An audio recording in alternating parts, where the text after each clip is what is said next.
What's up, guys?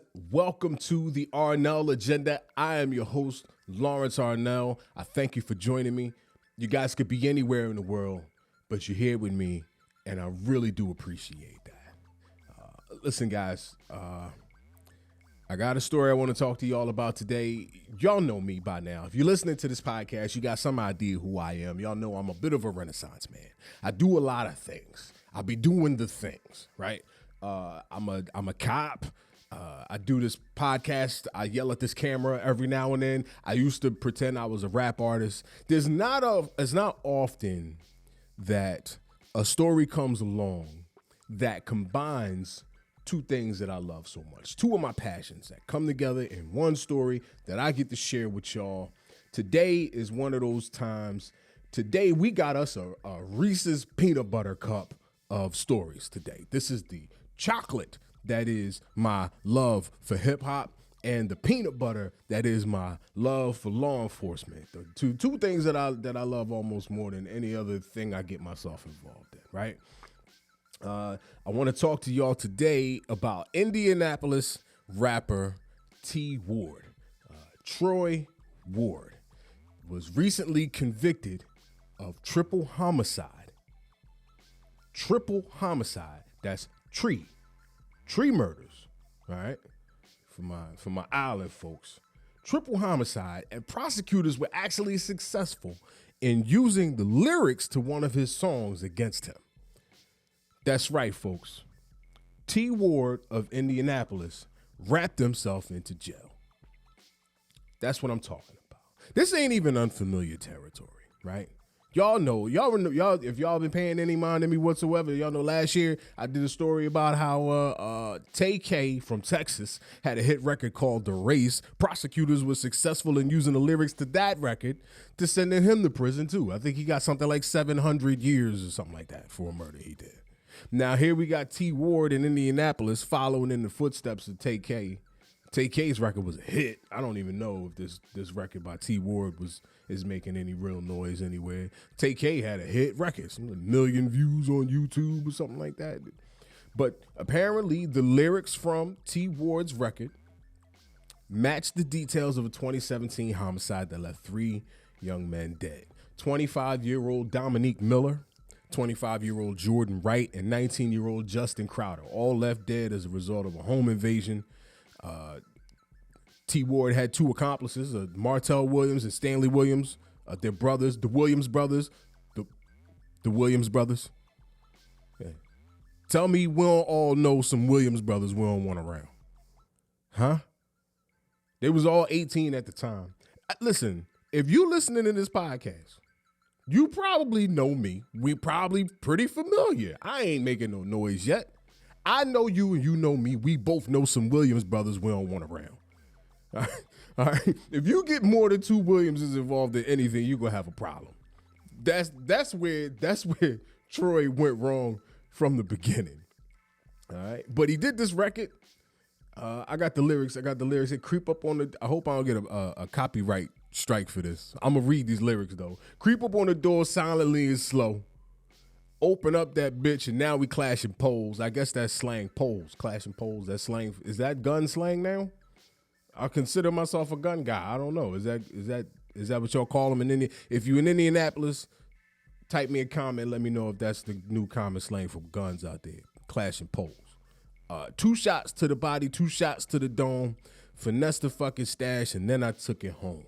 This is a blueprint for how this 2017 triple homicide actually went down. The police are calling it a drug deal going bad. I've been a cop for 10 years. I've never used terminology like that because I don't know if there's a such thing as a drug deal going good. Unless you got some sort of STD. The only drug deal going good is going to happen at the pharmacy. You got something hot. You're trying to cool off. All right, but prosecutors are saying that convictions are up. I can attest to this. I can attest to this too.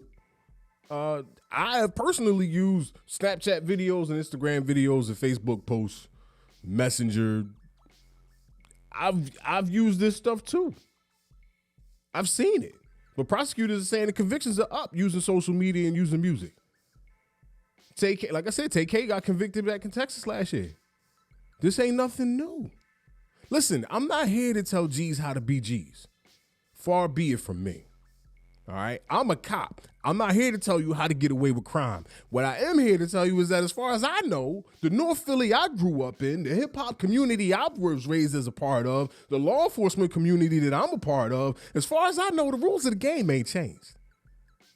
How is you talking this much? How are you keeping it so real you wrapping yourself in the prison? Y'all wrapping yourselves into life sentences, trying to keep it real. Since when did y'all feel like y'all needed to keep it real anyway? Y'all ain't been trying to keep it real for decades. But as far as I know, the rules of the game ain't changed. Y'all keep talking. You're a part of the genre that preaches the rules, that preaches the code of the street. How do you miss this? How is y'all rappers missing this? Are we that far removed from the 10 crack commandments? Seriously, if you only ever paid attention to one rap record, if you only took one rap record and took the lyrics and learned from it and applied it to your criminal misdeeds, you only ever had to listen to the 10 crack commandments.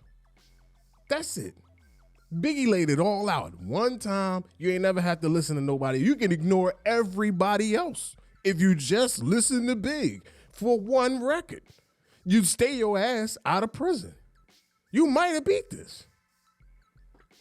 I don't understand. These rappers, police are not hiding the fact that we're using your social media. Like I said myself, I have personally used Facebook Messenger videos and posts, Instagram posts, Snapchat videos. I've personally logged that stuff into evidence and locked people up. I've done it myself. If you're not going to listen to Big, listen to me. I'm trying to tell you. Y'all talk too damn much. And I ain't trying to tell a G how to be a G. Look, man, that's what you're going to do to do that. I mean, old heads complain all the time. These rappers don't keep it real. Rappers don't keep it real. When I was coming up, rappers had to keep it real. There's some truth to that. There's some falseness to that. But, hey, if you're going to keep it this real, so be it. All right? It's public knowledge, though. It's public knowledge that the police are using your technology against you. You're setting yourself up. I don't know if this is the social need to impress one another has overridden the G code. We have to come up with a new name for it. The S code is just it's not the code of the streets. It's the code of the social meets. Like, since when did being known for this is the most expensive 15 minutes of fame ever, bruh. An Instagram post, a rap song that you needed to fill, that was 4 bars worth of lyrics. You going to jail for like 100 years for 4 bars. I heard Drake did a record and sacrificed the last 4 bars of a verse. Didn't even say nothing. Like it's rappers out here just leaving bars blank. You needed to fill 4 bars so bad you confessed to a triple murder. What is going? We are lost, folks. We are lost. All right. It's nothing new, but it's getting worse. Rappers have been going to prison. People have been going to prison for showing out, for flossing. Y'all flossing be getting y'all pinched forever. Remember Frank White with the fur coat at the fight? That's when he finally drew the attention of the authorities. Who is that guy? We need to be paying attention to him. This is what y'all doing. Y'all are wearing the fur coat to the fight. Like I said, man, I'm not here to tell you how to get away with a crime, but I am here to tell you that you don't need to make it much. It's easy enough. It's not as hard as y'all not criminal masterminds. It's not as hard as you think it is to catch you. You don't need to be rapping me breadcrumbs to come and get you. All right. Good Lord. And I know somebody out there saying right now, yo, L, you a cop. You shouldn't be saying this. They're going to wise up and y'all going to lose that angle. Hear me out. All right. First of all, my podcast getting like 50, 60 spins a pop. I ain't making that much noise. Ain't nobody paying me no mind. All right. Second of all, if they didn't learn by example, if Big's 10 crack commandments didn't teach them, and TK's conviction last year didn't teach them, what makes you think this 10 minutes of funk I got right here they gonna learn from this? You think they gonna listen to me? You think they paying me any mind? Listen, on behalf of all law enforcement, God bless y'all. Keep up the good work, okay? There are cops all over the place getting field promotions behind this bullshit y'all doing, behind y'all talking too much. There are detectives getting moved to specialized units because y'all don't know how to stay off social media. On behalf of my brothers in law enforcement, we thank you. On behalf of real MCs all over the world, we thank you. And I tell you why. Because you keeping it real. Like I said, old heads from back in the day been complaining. Young boys don't keep it real. We can't understand the word they say. If you listen to this record, he's speaking clearly. He's speaking so clearly. He's not a great rapper, but he is very clear. I'm big on being able to understand a rapper. I can understand every word in the record. When you listen to it, you can understand every word he's saying. I thank you for that. I thank you for keeping it real. I thank you for keeping it 100. That is real rap. That's hip hop. What's not hip hop is, first of all, you murdered 3 young brothers. And whatever they were into, whatever lives they were leading that led them to your path, they had families. And you murdered 3 young brothers. That's 3 lives gone, snuffed, a whole family, maybe 3 more families suffering trauma. What's not hip hop is you are now lost to the system. The Williams brothers. Regardless of my earlier comments about the inevitability of bad things happening when you combine more than one Williams, the Williams family has lost 2 brothers to the system. That's 6 lives. 6 lives taken away that could have made a difference. You had a platform you could have used to do better. But instead, you took part in removing 6 young black lives from the world that we could have used. We needed you in the fight. That's not hip hop. That's not keeping it real. All right, that's enough, man. I've been yelling at y'all long enough. Listen, y'all, my name is Lawrence Arnell. This is the Arnell Agenda. I promise you, nobody appreciates you more than I do. I thank you for joining me. And whatever you do, please do good first. All right? I'll catch y'all in the next one. Peace.